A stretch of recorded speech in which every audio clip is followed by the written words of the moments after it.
most beautiful occasion. The marriage of Brian Daniel Davidovitz and Carol Kirkland Simpson.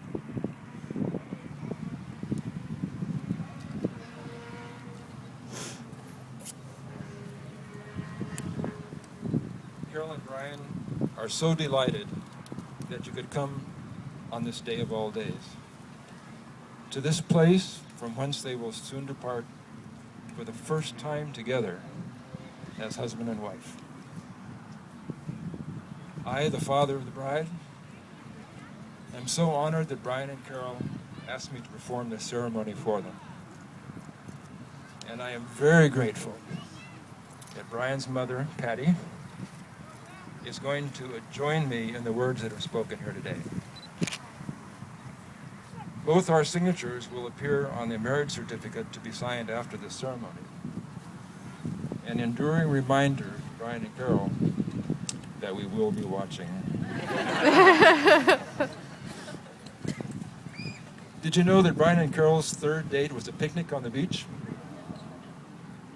Knowing their shared love for the great beauty of our California coast, it's no surprise that we find ourselves here on this beautiful bay. This is an inspirational place where many have come and many will come over the years to seal their vows of love.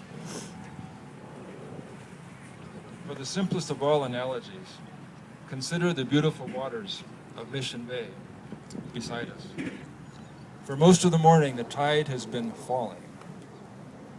But at the bay here, but at 11:34 a.m., low tide was reached, and we're now witnessing a rising tide.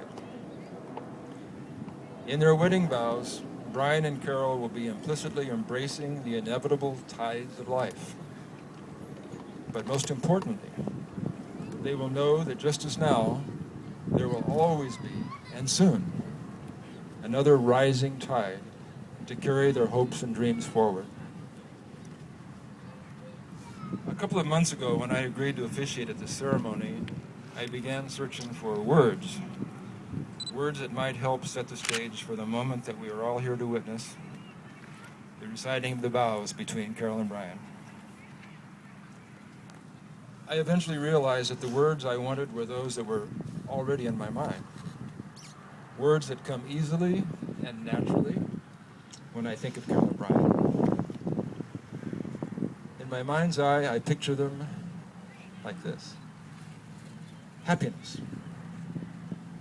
I remember the happiness in Carol's voice over the telephone 2 years ago when she told me that she had met someone who seemed really special.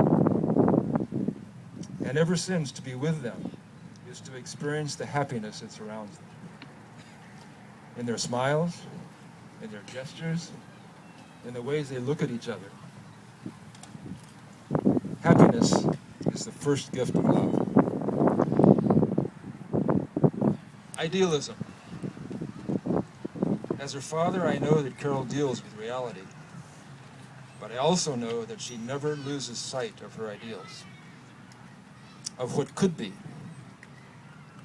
She's long had an interest in writing, and the poems and inspirational writings that she has shared within a close circle always seeks the better way, the human potential for triumphing over the trials of life. And Brian shares this idealism. He recently told me that he and Carol wanted their wedding, and I'm paraphrasing here, to be greater than the sum of its parts. They wanted their love and commitment to each other and their ceremony and vows to somehow carry a larger meaning. I think they meant that they wanted this event to be, in the words of my generation, a blessing to all that are here.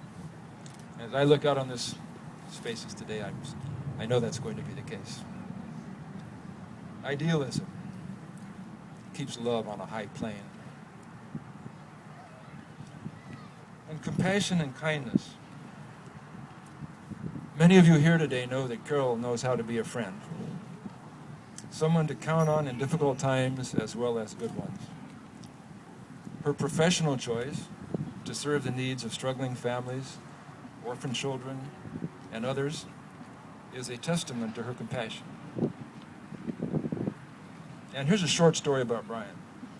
At our home in Arizona last Thanksgiving, he had the good fortune of winning a game played around our dining room table, which awarded him $20.